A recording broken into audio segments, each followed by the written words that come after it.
Bonjour à tous, aujourd'hui on est avec Ghislain. Ghislain, c'est un des meilleurs éditeurs sur Linkavista. Il a en effet pas mal de plateformes et de spots différents depuis lesquels il vend des backlinks.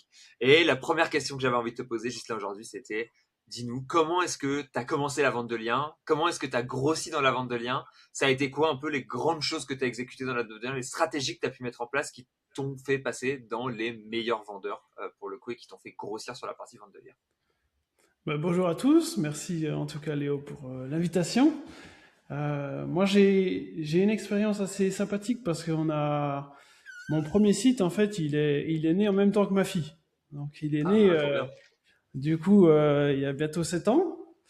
Il s'appelle faites-vous-connaître.com et en fait pendant ce moment-là donc à la maternité je cherchais des gens pour s'inscrire en tout cas sur l'annuaire parce qu'on avait vu qu'il y avait moi, j'avais vu qu'il y avait quand même un gros marché parce que tous les annuaires étaient devenus des énormes fermes à liens, sans vraiment valeur ajoutée, et il y avait plus de trafic en fait sur ces annuaires-là. Donc le pari qu'on a fait, par contre, c'est d'arriver déjà à l'époque avec un annuaire avec au moins 500, 800 mots de descriptif par acteur, Mhm, ce qui faisait que par effet boule de neige, ça crée des mots-clés et du trafic sur l'annuaire. mhm. Et du coup, on a vite passé le cap des 50 à 100 000 visiteurs mois. Donc pour un annuaire, c'est assez titanesque.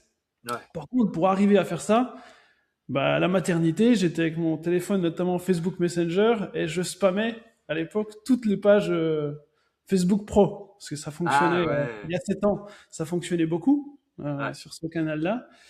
Et j'ai dû, pour remplir l'annuaire, envoyer pas loin de 15 000 à 20 000 messages quand même. Ah ouais. Voilà. Putain. C'est là qu'on voit les gars C'était, déterminés, quoi. c'était la strate de départ, mais je passais ma vie dessus. Ouais. Voilà, je passais ma vie dessus et je n'étais pas encore auto-entrepreneur ou en société du coup à l'époque. C'était en Ouais. parallèle du coup de mon CDI, donc c'était un side business. Ouais. Et on demandait juste à l'époque un don pour faire tourner la plateforme.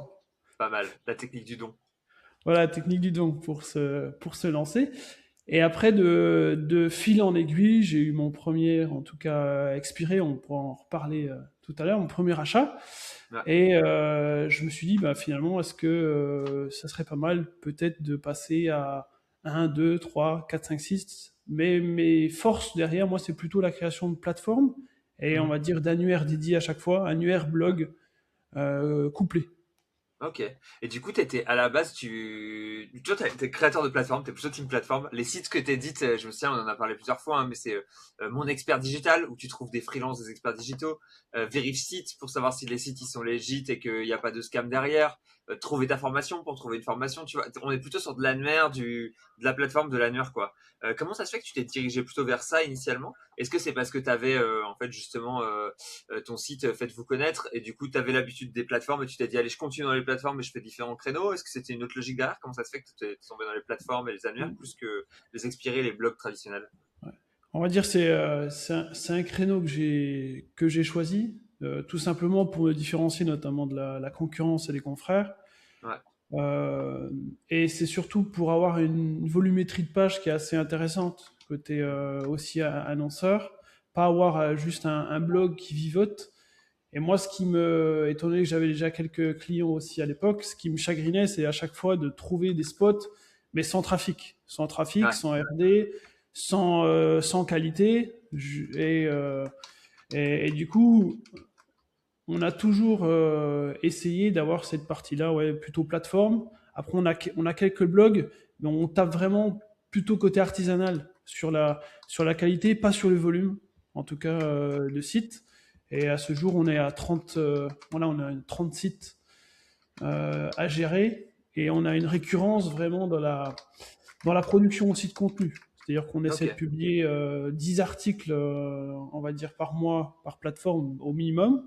Ouais. Mais par contre, sur des thématiques et sur des mots-clés qu'on va chercher, on sait où on peut se positionner dessus. Voilà, Ok. c'est ça qui est intéressant pour en tout cas les acheteurs derrière, c'est que il y a déjà beaucoup de mots-clés, on va dire, positionnés. Ouais. Et par contre, ce que je ne faisais pas auparavant, ce qu'on a mis en route en 2025, c'est qu'à chaque fois, effectivement, qu'on va vendre un lien, on va Ouais. essayer d'en acquérir aussi nous. Donc, Ok. À chaque fois qu'on vend un lien, on en récupère aussi, on essaie d'en récupérer un derrière, ce qui fait monter notre RD et ce qui nous donne aussi des articles de blog, on va dire, vierges pour Ouais. Google, qui comprennent que c'est pas uniquement on a un spot pour placer des liens Mm. annonceurs, mais c'est des vrais blogs derrière qui sont maintenus, qui sont maillés Mm. aussi entre eux. Ouais, donc il y a un peu une logique de Primo, j'ai l'impression de qualité au-dessus de la quantité, parce qu'en fait, il y a quand même une question de quantité, parce que tu as quand même une trentaine de sites, donc c'est pas non plus, on n'a pas qu'un site, mais une recherche de qualité plutôt que de se dire on va en faire 200. Et de l'autre côté, d'avoir quelque chose qui va être un peu orienté à chaque fois qu'on gagne un petit peu d'argent, on essaie de réinvestir une partie pour pouvoir capitaliser, faire monter l'actif et progresser, et être sûr qu'on on tue pas nos propres sites entre guillemets quand tu vends du backlink dessus quoi. On les laisse pas mourir. Oui, tout à fait. Après, c'est ça la complexité quand on démarre aussi seul. C'est que finalement, je me suis demandé à la fois si est-ce que j'étais vraiment du coup référenceur ou rédacteur ou intégrateur. Ouais. Parce que, et à un moment donné, je ne faisais que de la rédaction. Je mangeais la rédaction. Il n'y avait pas beaucoup d'aide de l'IA il y a 7 ans, hein, 6-7 Mhm. ans, c'était pas encore ça, ça commençait à venir. Mais en tout cas, on a vite été en quelque sorte aussi contraint de développer une équipe, on va dire, à l'offshore pour pouvoir en fait Ouais. s'en sortir. Sinon, c'était impossible. Ma métier, en fait, c'était rédacteur, et puis je ne faisais que ça de la journée.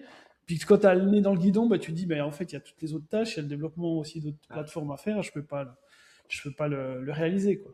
Ouais. On parlera un peu de l'équipe offshore plus tard parce que c'est un sujet qui est intéressant, je pense, et qui est assez enrichissant parce que j'aime toujours bien discuter de ce sujet-là. Sur la partie plateforme, du coup, là, à l'heure qu'il est, t'en lances, t'en as quelque chose comme 5, 6, 7 des annuaires différents pour le coup, des plateformes qui sont quand même des sites à chaque fois assez Ouais. massifs avec pas mal de puissance.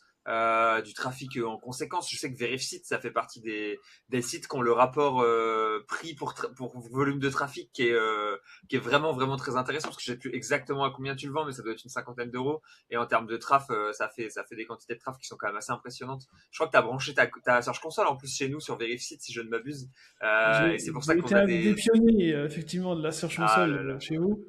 Alors, moi, j'aimerais, ça c'est une petite requête pour Link Vista. on prend note. Si un jour on peut brancher les vrais chiffres aussi de Google Analytics, moi j'en suis preneur.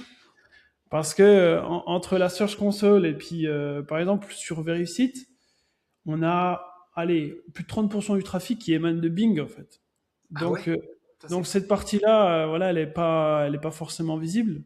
Ouais, Et pareil, on a beaucoup de trafic en direct parce qu'on a une petite extension Chrome ouais. derrière qui redirige sur le site.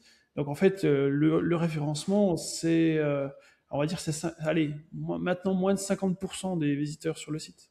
Ok, putain c'est Ouais. fort.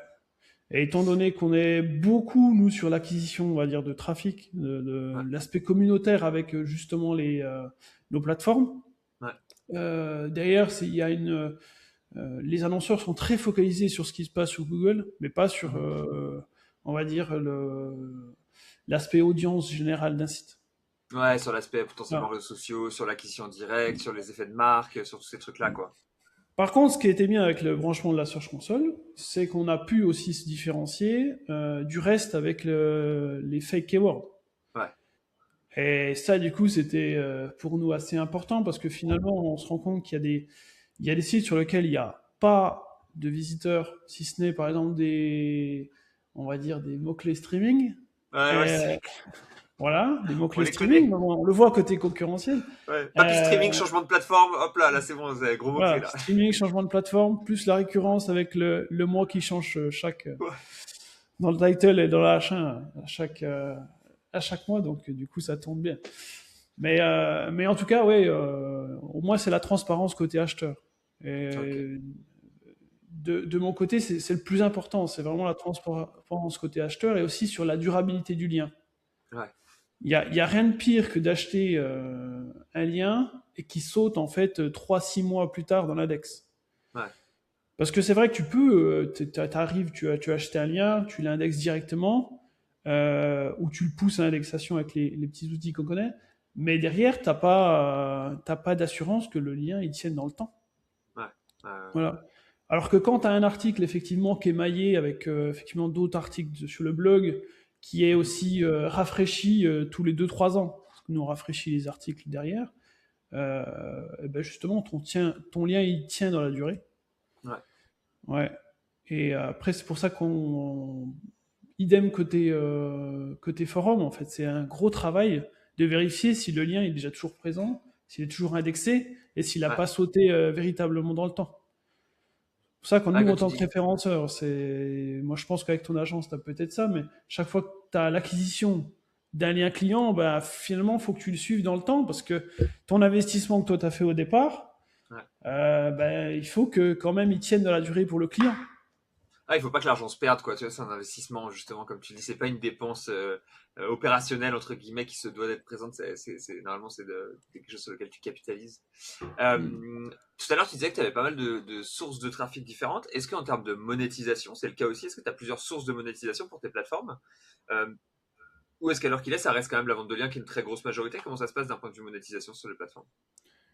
Bon, moi, je suis à 70-30, on va dire 30% sur les services même du site, Ok. avec les packs qu'on propose directement. Par exemple, si je prends toutpourvostravaux.fr, Ouais. c'est une plateforme dédiée aux artisans. Mhm. Et ben sur cette plateforme-là, ce qui va se passer, c'est que l'artisan qui arrive en propre ou qui a vu sa fiche auparavant déjà indexée dans les moteurs, lui peut s'inscrire. Il paye, alors ça va pas être un abonnement, mais il paye en une seule fois Ouais. derrière, et du coup ça fait une entrée, on va dire ce qu'on appelle chez nous de service. Mhm. Mais après le reste, effectivement, c'est 70% de vente de liens à travers effectivement différentes plateformes, et surtout maintenant ce qui se dégage quand même en tendance en 2025, au-delà de la poussée effectivement de Linka Vista, c'est le, c'est véritablement les demandes en direct. Ça, je trouve que Ouais. ça a explosé. Ça a vraiment Ouais. explosé par rapport aux autres années, quoi. Ouais, ouais, c'est assez marrant, t'es pas le premier à le dire, il y en a beaucoup, je pense à Florentin notamment qui clame souvent ça. Tremplin, ils ont toujours été très forts aussi, Tremplin numérique pour parler de demande en direct, etc. Et je sentais qu'il y a beaucoup d'éditeurs qui se reposent sur le modèle un peu plateforme traditionnelle, mais la demande en direct bien gérée, bien optimisée, en général, ça finit par être un flux assez énorme et souvent d'ailleurs le premier source de business, quoi. Ouais, après, si je peux donner moi un conseil, c'est de ne pas minimiser même on va dire les petites plateformes ou les plateformes étrangères. Mhm. Parce qu'en fait, elles ont toutes leurs pôles, on va dire, de clients, de recrutement, qui peuvent Ouais, être aussi différents selon aussi le marché.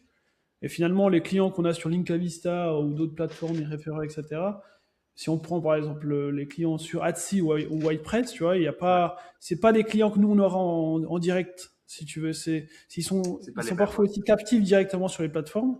Ouais, Et tous ne font pas l'effort d'aller regarder sur notre outil préféré en tant qu'éditeur, Linkfinder, sur, voilà, sur le marché, quoi. Tous ne feront mhm. pas l'effort. Ouais, Et en fait, parfois, on peut se dire, bah tiens, bah non, je prends que les 5 premières plateformes, je m'inscris dessus, je mets mes sites dessus.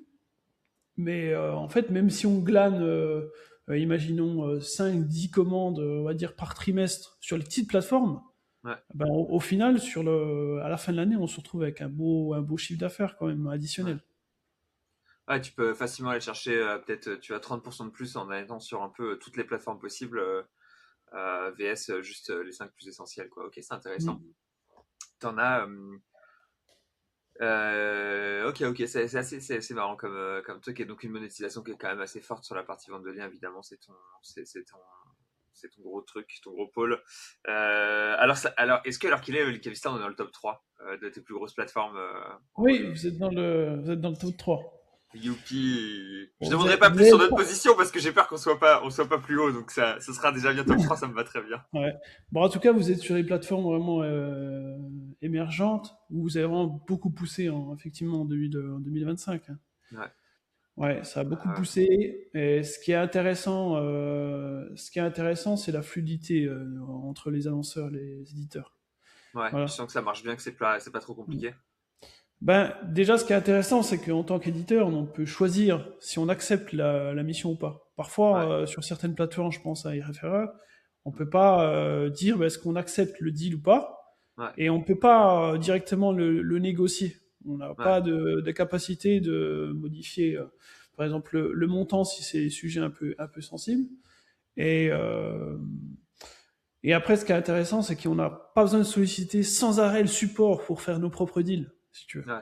Il y a beaucoup de plateformes sur lesquelles parfois on négocie le prix.